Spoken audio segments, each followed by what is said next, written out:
네, 좋습니다. 오늘 다니엘서 6장인데요. 전 1절부터 28절이면 6장 전체인데 길잖아요. 포커스 어, 포인트 잡고서 한번 해보도록 하겠습니다.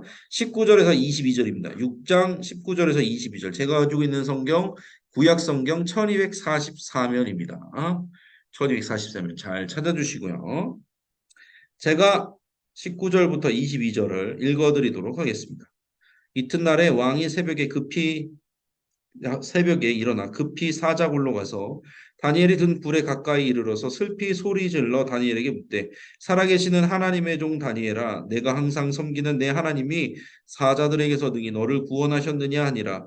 다니엘이 왕에게 아뢰되 왕이여 원하건대 왕은 만수무강 하옵소서. 나의 하나님이 이미 그의 천사들을 보내어 사자들의 입을 봉하셨으므로 사자들이 나를 상해하지 못하였사오니 이는 나의 무죄함이 그 앞에 명백함이 오며 또 왕이여 나는 왕에게도 해를 끼치지 아니하였나이다 하니라. 아멘. 오늘 다니엘서 6장 말씀 통해서 사자굴에서 구원받은 다니엘은 어떤 사람인지, 구원받은 사람의 징표가 무엇인지 함께 나눠보도록 하겠습니다. 출발하겠습니다. 첫 번째, 사자굴에서 구원받은 다니엘은 자신의 책임을 성실히 감당한 사람입니다. 그렇습니다. 그래서 4절에 보면은 이 뒤에 전반부가 이제 그 전반적인 내용이 되게 중요한 부분이 뭐냐면 제가 여기 써놨지만 바벨론의 총리잖아요, 다니엘은.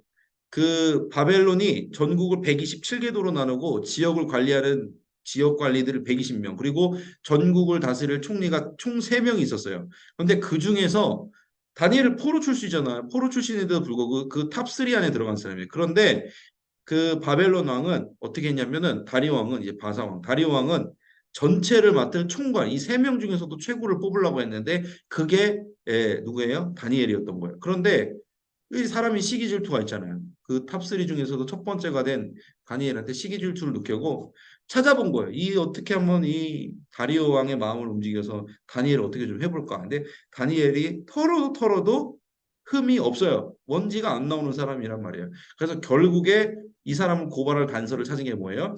하나님을 이 사람은 섬기기 때문에 하나님을 섬기는 율법에서 고발할 근거를 찾아야겠다 그런 거예요. 그래서 이제 다니엘이 어떻게 돼요? 사자굴로 들어가게 된 거죠. 그런데 저는 그래요. 다니엘은 그런 사람이에요. 그런데 우리도 그런 사람인가요? 우리도 여러분들 예수님 믿다 보면 핍박을 당하나요? 안 당하나요? 당한 분들이 있어요.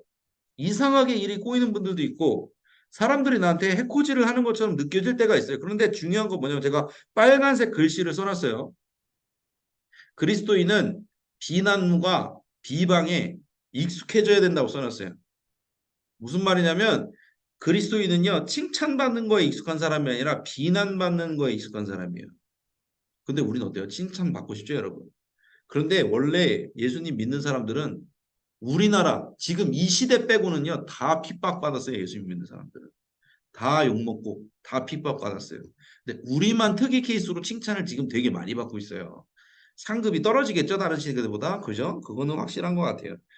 그런데 중요한 건 뭐냐면 또 중요한 게 뭐냐면 내가 비난과 비방을 받는 거는 신앙인으로서 어떻게 보면 당연한 거야. 익숙해져야 된다는 거야. 근데 중요한 건 비난과 그 비방 가운데 우리가 분별해야 돼요. 뭘 분별해야 되냐? 내가 지금 복음 때문에 고난을 받는지 아니면 나의 죄 때문에 연단을 받고 있는지 징계를 받고 있는지 분별을 해야 돼요.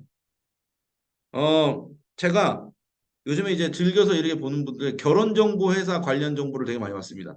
왜? 저는 결혼했는데 왜 그걸 보냐고요? 그냥 우리 청년 세대들의 그런 문제 있잖아요. 결혼의 문제. 우리 이제 권사님들이 저한테 이렇게 기도 부탁하실 때 자녀를 위한 기도 부탁하는데 결혼정보회사 30대 40대 남녀 통틀어서 결혼을 못하는 이유가 베스트 원이 있대요. 첫 번째.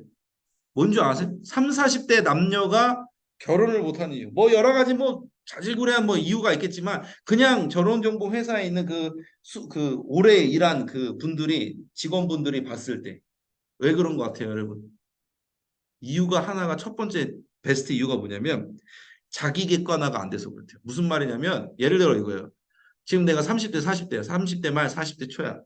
근데 결혼정보 회사를 갔는데 사람들 자기 소개시켜 주나요? 그런데 그 사람들이 마음에 안 드는 거야. 이유가 뭐냐면 내가 20세 때 만났던 20대 때 만났던 오빠를 생각하고 간 거야. 그러면은 그 결혼정보회사 가서 이제 선보러 가면은 소개팅을 하면은 내가 20대 때 만나던 그 오빠가 나와요? 안 나오지. 40대 아저씨가 나오지. 근데 그거를 객관화가 안 되는 거예요. 내가 지금 30대, 40대인데 당연히 그쪽에서 30대, 40대가 나올 거 아니에요. 근데 나는 20세 때, 20대 때 만나서 내가 찾던 그 오빠가 나왔으면 좋겠다고 생각하는 거야. 그러니 그게 결혼이 되겠어요? 그러니까 제가 말하고 싶은 건 뭐냐면 구원받은 사람은요, 자기 객관화가 돼야 돼요.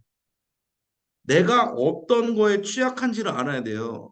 내 죄가 지금 내가 습관적으로 짓는 죄가 뭔지 알아야 돼요. 그리고 내가 지금 고난을 받는 게 정말 복음 때문에 순전히 복음 때문에 사도 바울이나 다니엘처럼 내가 복음 때문에 고난을 받는 건지 아니면 내가 일을 못해서 회사에서 일을 못해서 아니면 내가 잘못된 습관 때문에 사람들한테 비난을 받는 건지 그걸 분별을 해야 되는데 의외로 여러분 의외로 신앙 오래 하신 분들도 이거 못합니다.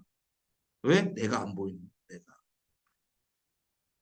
뭐 30대, 40대 결혼 그 정보회사 간 분들이 뭐라고 해야 되는 게 아니라 우리 스스로가 생각을 해야 돼요. 이제 자기 객관화가 돼야 돼요. 저도 그래요.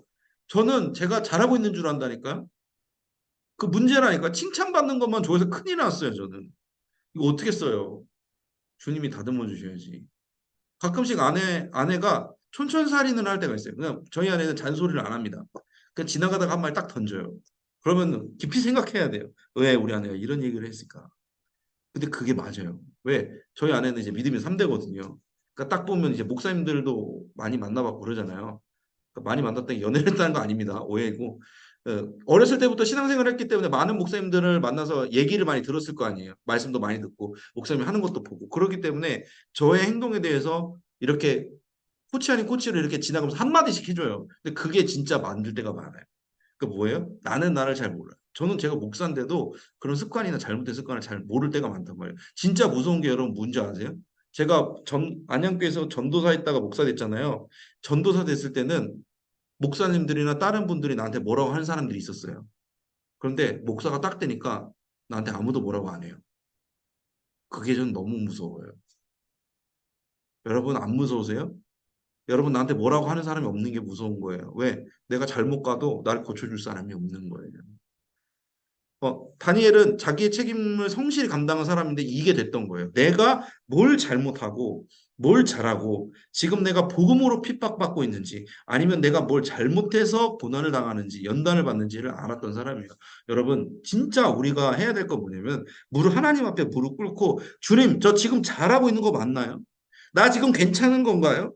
주님 저 때문에 핍박 당하는 사람이 오히려 없나요? 이걸 물어봐야 돼요. 그렇잖아요. 저한테 시험 든 사람 없을까요? 있을걸요? 있을 것 같아요. 그래서 무서워서 기도할 때 있어요.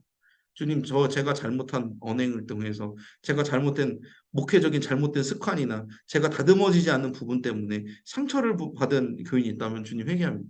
용서해 주세요. 알려주세요. 가끔씩 기도해요. 여러분도 기도하셔야 돼요. 속장님, 부속장님이기 때문에. 그래서 그런 부분들 우리가 왜 고난을 받는지 내 실수인지 죄인지 아니면 복음 때문인지 여러분 분별해 보시기를 바랍니다. 다음으로 다니엘은 어떤 사람이었나? 하루 3번 시간을 정해서 기도한 사람이었다. 153 기도를 했다는 거죠. 여러분들 153 기도를 하고 계신가요? 153 기도는 10번 강조해도 정말 중요한 부분인 것 같아요. 가끔씩 시간을 떼서 주님 앞에 기도하는 게 굉장히 중요해요. 왜? 내가 달려가던 거 브레이크 밟고 멈춰서 해야 되거든요. 근데 다니엘은 이게 된 사람이에요. 심지어 다니엘은 왕이 조서를 내려서 왕 아닌 다른 신에 절하면은 내가 죽인다. 사자굴에 집어넣겠다. 그런데 다니엘은 어떻게 했어요? 당황하지 않고 늘 하던 대로 성전을 바라보면서 하루에 3번 뭐 했어요? 그냥 기도한 거죠. 이거 감사로 기도했대요. 그의 하나님께 감사하였다고 그랬잖아요. 감사했대요. 저는 그러면 이걸 느꼈어요. 그리스도인은 당황하지 않는구나. 믿는 사람은 당황하지 않는다. 저도 중간에 최근에 당황스러운 일이 몇 번 있었습니다. 그런데 참 생각해 보니까 하나님 그런 생각을 주셨어요. 나는 당황하지 않았다. 삶을 살다 보면요, 당황스러운 일들을 경험해요. 나이가 많으신 권사님들도 당황스러우실 때가 있더라고요. 뭐 자녀 문제나 뭐 재정 문제나 아니면 신앙 문제 때문에 나이가 많으셔서 연륜이 있으신데도 당황스러우실 분들이 있더라고요. 그런데 참 신기한 게 믿음이 있는 분들은 정말 예수님을 믿는 분들은 뭐냐? 그렇게 당황하지 않고 넘어가요. 왜? 나는 당황하지만 하나님은 당황하지 않았다는 거예요.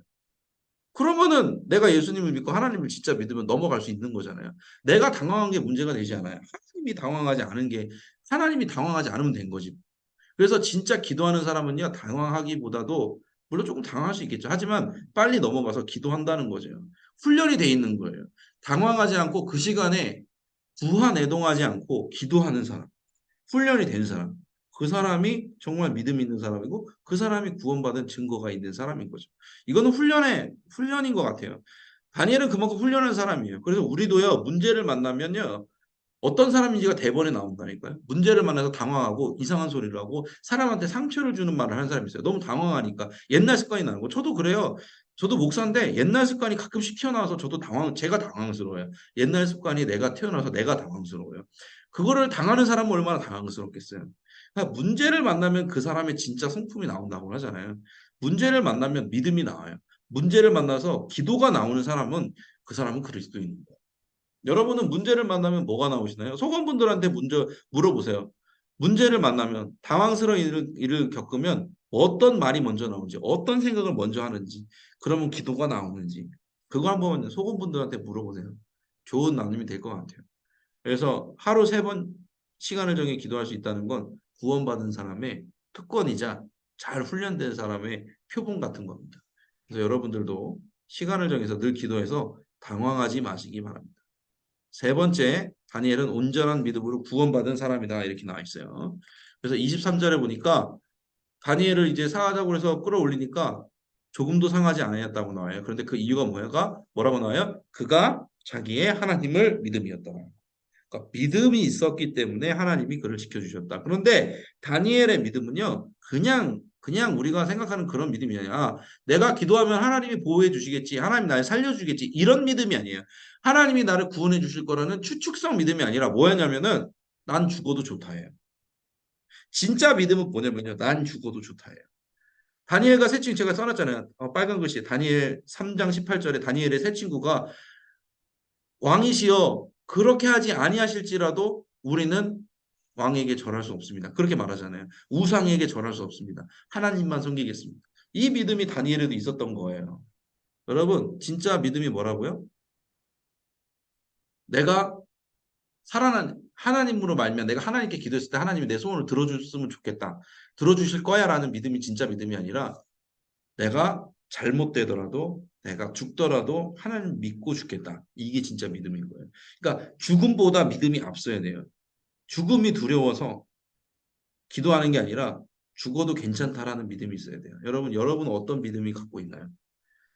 저는 어떤 면에서 지금 우리 한국 사회에 있는 한국 교회 크리스찬들은 조금은 불행하다고 생각을 합니다. 왜냐면요. 믿음을 잘 점검받을 수 있는 기회가 없어요. 확실한 선을 갖기가 어려워요. 옛날에 로마 시대 같은 경우에는 너 믿어 안 믿어? 그럼 너 죽어. 얼마나 편해요. 믿음을 구별하기가 너무 편한 거예요.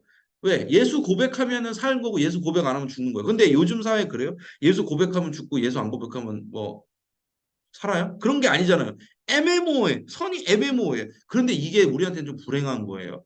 다니엘은 확실한 거예요. 죽어도 저는 하나님을 믿겠습니다. 깔끔하잖아요. 그런데 우리는 어떻게 보면 다니엘보다 긴 인생을 요즘에 기대 수명 120세인 거 아시죠?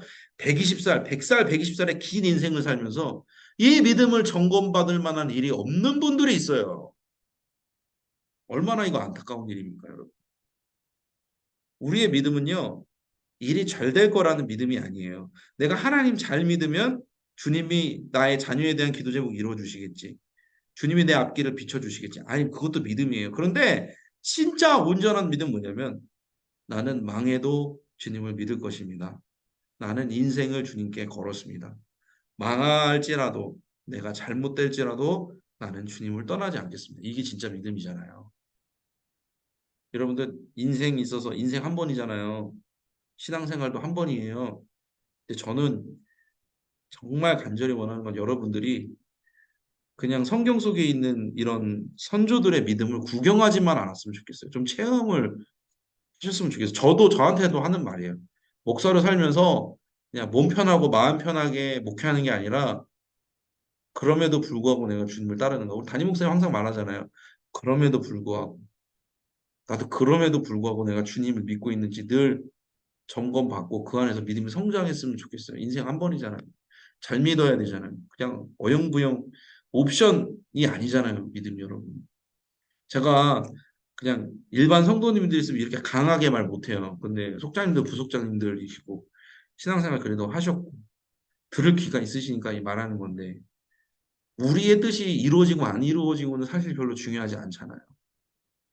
제일 중요한 거 뭐예요? 주님의 뜻이 이루어지고 안 이루어지고잖아요. 그걸 위해서 어떻게 보면 내 일이 좀 안 돼도 괜찮은 거 아닌가? 왜? 주님이 좋으신 하나님이라고 우리가 그렇게 찬양을 하는데 좋으신 하나님께서 우리 책임져 주시지 않을까요? 다니엘과 그리고 새 친구들처럼 저는 아무쪼록 사자굴 속의 다니엘과 같은 믿음을 구경만 하지 마시고 여러분들이 소유하시길 정말로. 그래서 보여주세요. 아직도 한국 교회 안에 이런 그리스도인이 남아있다라는 걸 저에게 또 우리 소검분들에게 여러분의 자녀들에게 보여주시는 여러분 되시길 간절히 바랍니다. 또 흥분하기 시작했어요. 신나가지고. 예, 세 가지 나눴습니다. 사자굴 속에서 구원받은 다니엘은 어떤 사람이었나요? 첫 번째, 자기 책임을 성실히 감당했다.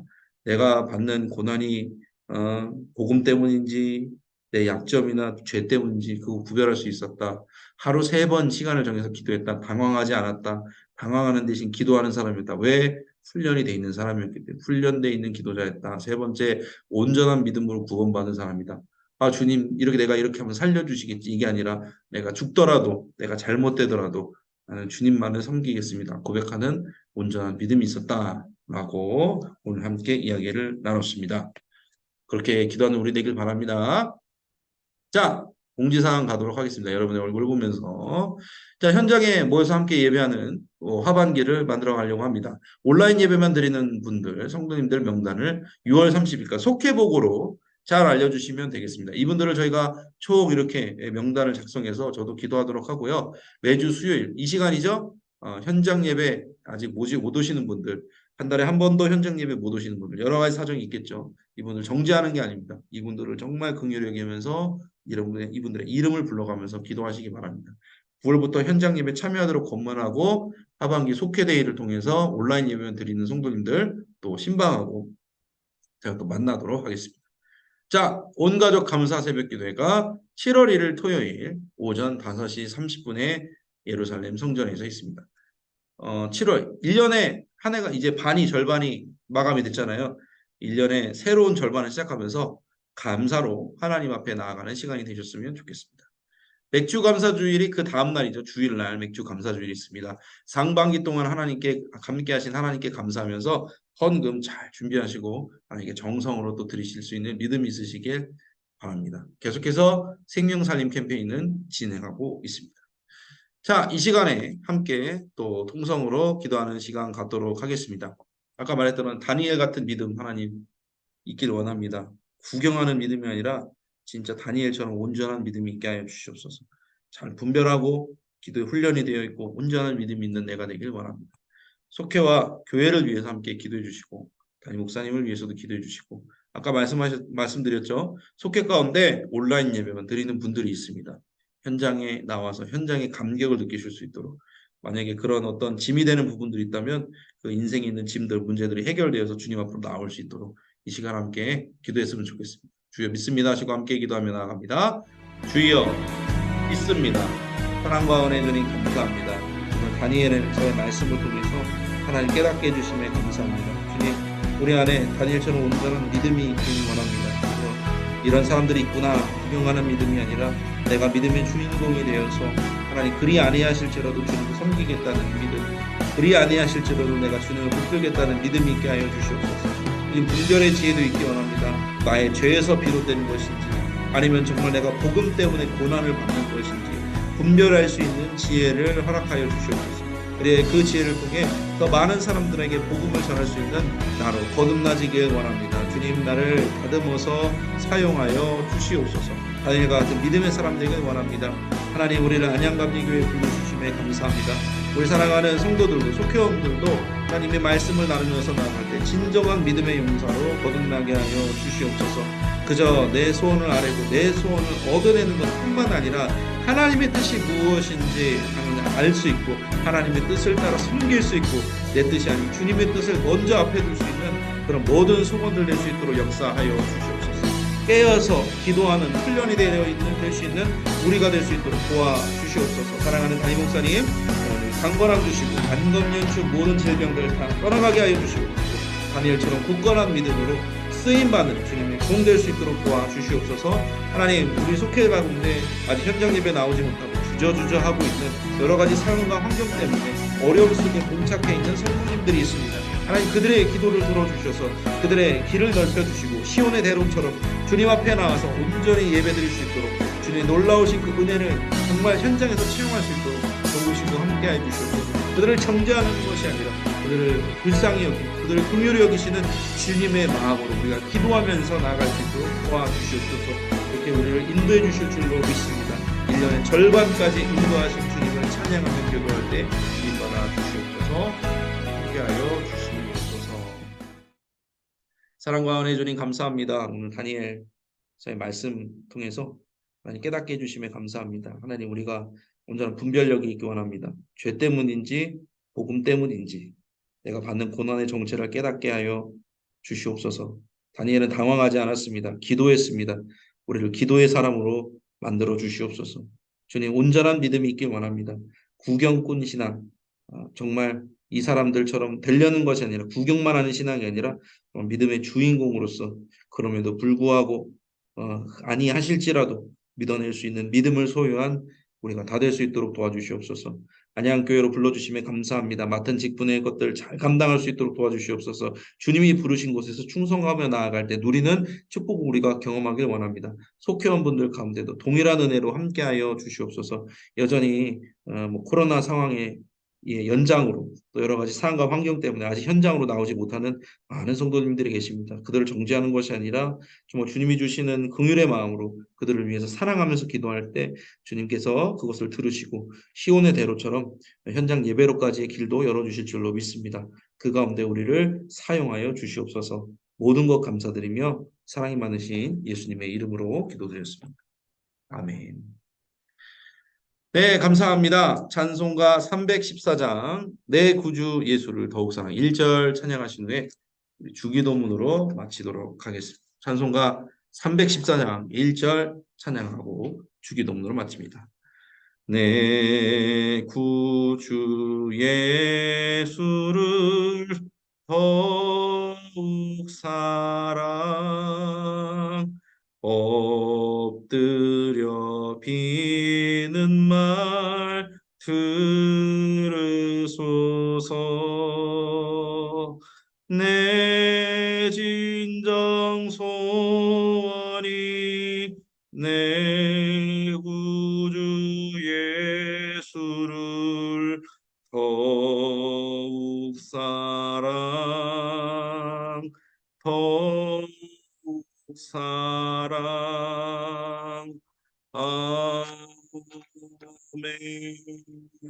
아멘. 주기도문으로 마칩니다. 하늘에 계신 우리 아버지여, 이름이 거룩히 여김을 받으시오며 나라가 임하시오며 뜻이 하늘에서 이루어진 것 같이 땅에서도 이루어지이다.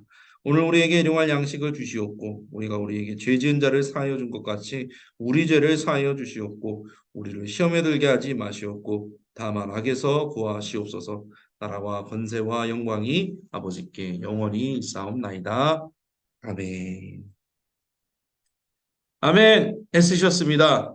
더운 여름 건강 유의하시고 서로 기도가 많이 필요한 시간인 것 같습니다. 서로를 위해서도 기도해 주시고 우리 이한이 부모님들을 위해서도 기도해 주시기 바랍니다. 오늘 하루도 애쓰셨습니다.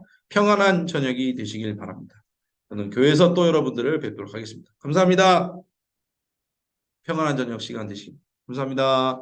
조심히 들어가세요. 예, 감사합니다. 저도 퇴청하도록 하겠습니다. 감사합니다.